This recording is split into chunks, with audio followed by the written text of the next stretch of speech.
მოგესალმებით. დღევანდელი ვიდეო გაკვეთილის თემა არის თუ როგორ უნდა ავუაროთ გვერდი firewall-დან გამავალი კავშირის დაბლოკვას. ჩემი ყველა ვიდეო გაკვეთილი ატარებს მხოლოდ და მხოლოდ სასწავლო ხასიათს და კიბერდანაშაული იჭება კანონით. რატომ შესაძლებელია დაგჭირდეთ მაგალითად დაბლოკვის თუ ცენზურის გვერდისავლა? მაგალითად, თუ ხართ ჩინეთში და გინდათ რომ Google-ი გამოიყენოთ ან Gmail-ის ელფოსასთან იმუშაოთ, ან უბრალოდ შეხვიდეთ Facebook-ზე, შეიძლება იყოთ მაგალითად ორგანიზაციაში, რომელიც ბლოკავს გარკვეულ საიტებს, ან თქვენი ინტერნეტ სერვისის მომწოდებელი ბლოკავს საიტებს. ასე შემთხვევაში შეიძლება დაგჭირდეთ რომ გვერდი ავუაროთ ასეთ დაბლოკვას. ალბათ წარმოდგენა გაქვთ თუ დღეს რაზე გვექნება საუბარი, გარკვეული რაღაც ნაწილები უკვე წინა გაკვეთილებშიც გავიარეთ. ცენზურის დაბლოკვის მოწყობილობები შეიძლება სხვადასხვანაირი იყოს. მათი სიმარტივისათვის, ყველაფერს firewall-ი დაუძახოთ. ყველა ამ მოწყობილობას ერთი რამ აქვს საერთო, ანუ ისინი მოთავსებული არიან თქვენს კომპიუტერსა და დანიშნულების სერვერს შორის. როგორც წესი ისინი განთავსდებიან თქვენსა და ინტერნეტს შორის რა. ეს მოწყობილობები ბლოკავენ გარეთ გამავალ კავშირებს. Firewall-ი ხშირად ახორციელებს ცენზურას და ბლოკავს გარკვეული ტიპის ინფორმაციას. მაგალითად, ჩინეთი ბლოკავს Wikipedიის გვერდს ტიანმანის მოედანზე მომხდარი დარბევის შემდეგ. შეიძლება ბლოკავდეს მთლიან დომენებსაც, ანუ ინტერნეტის არეებსაც, გარკვეულ პორტებს ან რაღაცა გარკვეულ პროტოკოლებს.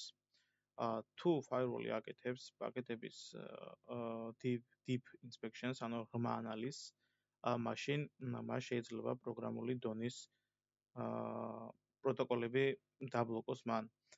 მაგალითად, თუ SSH-ი იგზავნება TCP 453 პორტის საშუალებით, პაკეტების ღრმა შემოწმებას ამის აღმოჩენა და დაბლოკვა შეუძლია, რადგან HTTPS-ისა და SSH-ის პაკეტები საკმაოდ განსხვავდება ერთმანეთისგან. ცენზურის ზოგი მოწყობილობა წარმოადგენს HTTP, ანუ მე-80 და HTTPS 453 პროქსის, რომელსაც შეუძლია პროგრამული დონის კავშირების დაბლოკვა. ასეთი დაბლოკვა, როგორც წესი, ორგანიზაციების ქსელში ხდება და ეს პროქსები მხოლოდ იმ კავშირებს გაატარებენ, რისთვისაც არიან დაპროგრამებულები. მაგალითად, შეიძლება გაატარონ მხოლოდ HTTP და HTTPS კავშირები.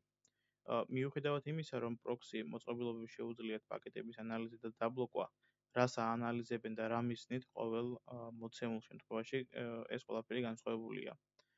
იმისათვის, რომ ასეთი firewall-ის მიერ დაბლოკვას გვერდი ავუაროთ, კავშირი უნდა დაშიფროთ.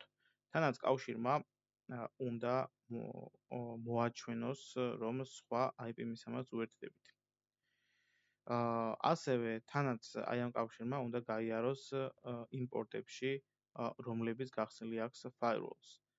თუ firewall-ი გარკვეულ IP მისამართებს ბლოკავს, უნდა მოაჩვენოთ, რომ სხვა IP მისამართს უერთდებით ამ შემთხვევაშიც. Firewalls ვერ აიძულებთ, რაც თქვენ გინდათ, ის გააკეთოს. უნდა ითამაშოთ იმ წესებით, რასაც firewall-ი გთავაზობთ. მაგალითად, ხშირად კავშირის გასაგზავნად ხშირად გამოიყენება მაგალითად VPN-ები, პროქსები და კავშირის სხვა საშუალებები, რომლების სერვერებიც firewall-ის გარეთ არიან მოთავსებულნი და რომლებიც იყენებენ firewall-ის მიერ გახსნილ პორტებს. ყველაზე ხშირად გახსნილი არის HTTP-ის მე-80, HTTPS-ის 453 და UDP-ის 53 პორტი DNS-ისთვის. დასიფრული კავშირი ხშირად იგზავნება 453 პორტის გავლით, თითქოს ეს არის დაშიფრული ინტერნეტ HTTPS კავშირი. ცხადია, DNS მოთხოვნებიც იგივე არხის საშუალებით უნდა გააგზავნოთ და ამისთვის შეიძლება ნახოთ, როგორ გამოიყენება SSH-ი დინამიური პორტების გადამისამართებისთვის და მიხვდებით, რაზე მაქვს საუბარი. აქამდე ვიხილავდით ზოგადად ადგილობრივ ცენზურას, ანუ დაბლოკვის მცდელობებს, სანამ ინტერნეტში შეხვიდოდით. სამწუხაროდ არსებობს ცენზურის სხვა მეთოდებიც, მაგალითად დაბლოკვა დანიშნულების ადგილას, ამის მაგალითია BBC-ის ზოგიერთი საიტი, რომლებიც ბლოკავენ ყველას, ვინც შედის გაერთიანებული სამეფოს გარედან. ან შეიძლება იყოს Yahoo Zelfos-და, რომელიც ბლოკავს Tor-ის გამომავალ კვანძებს. ან შეიძლება ასევე იყოს Netflix-ი, რომელიც ბლოკავს VPN-ებს. ასეთი დაბლოკის გვერდის ასავლელად უნდა შეცვალოთ ინფორმაცია თუ საიდან და როგორ უერთდებით დანიშნულების სერვერს. ეხლა თქვათ, შეგვიძლია განვიხილოთ რა ტექნოლოგიებით ავუაროთ გვერდი დაბლოკვას და რამდენიმე მაგალითი ჩვენ უკვე განვიხილეთ კიდეც. პირველი შეიძლება იყოს proxy.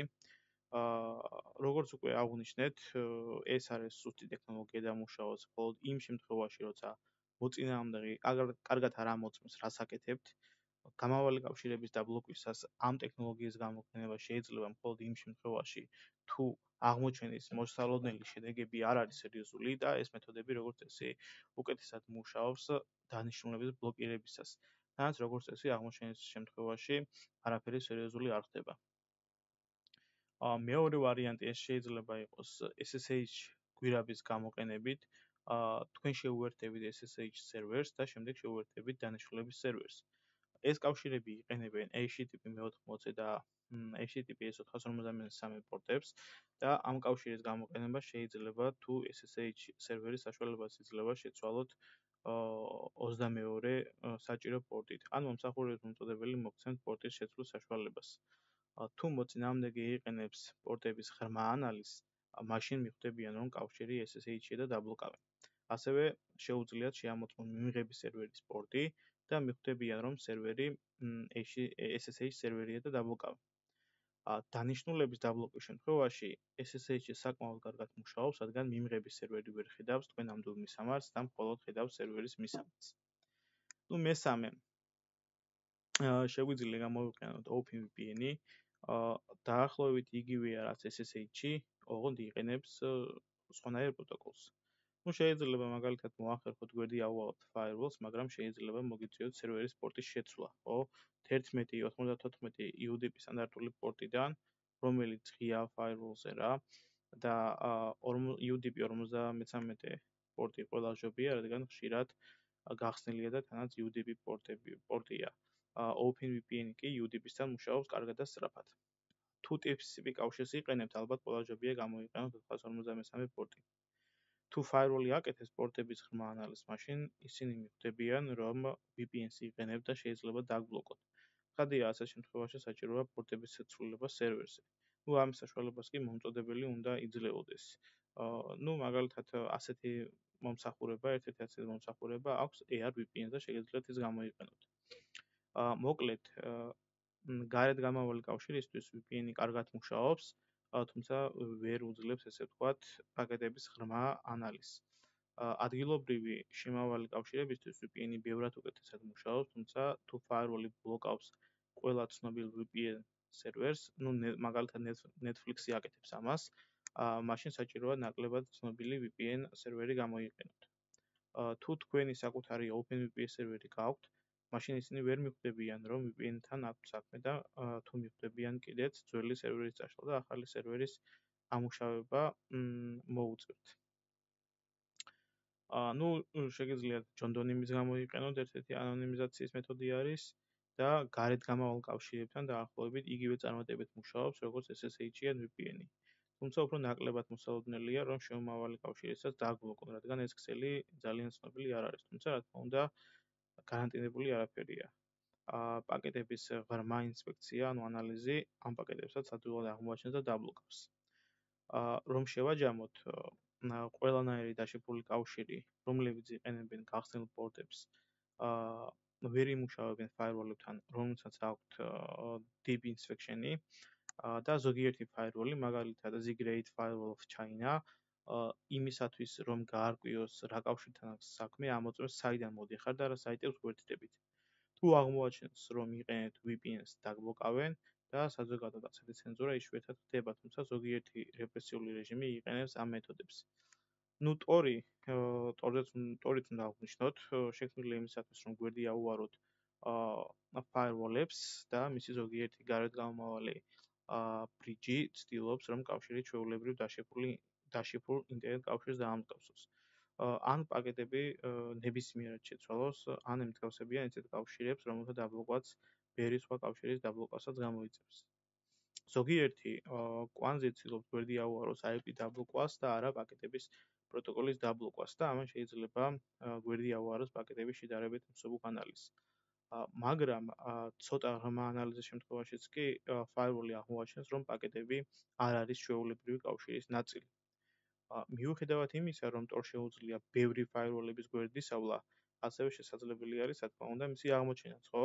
და შესაბამისად, თუ რისკი დიდი არის, ნუ გამოიყენებთ ტორს და უმჯობესია გამოიყენოთ ის პროტოკოლები, რომლებიც დაშვებულია firewall-ის მიერ.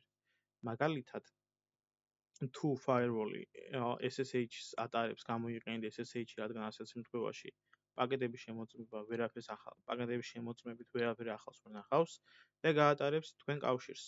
და რაც შეეხება შემავალი კავშირის დაბლოკვას, VPN-ი, SSH-ი ან proxy სერვერების გამოყენება ჯობია ტორის გამოყენება, რადგან ტორი ხშირად იბლოკება ასეთი სერვერების მიერ.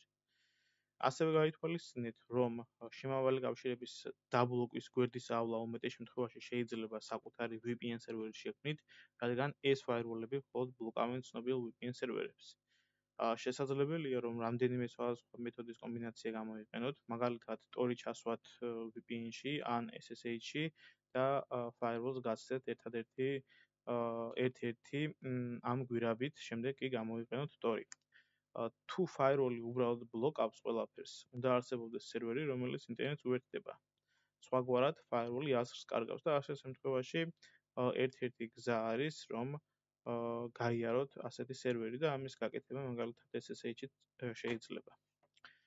დღევანდელი ვიდეო გაკვეთილი კი ამით დასრულებულია. თუ მოგოწონა ვიდეო, გთხოვ, გამოიწერე არხი და დაალაიქე ვიდეო.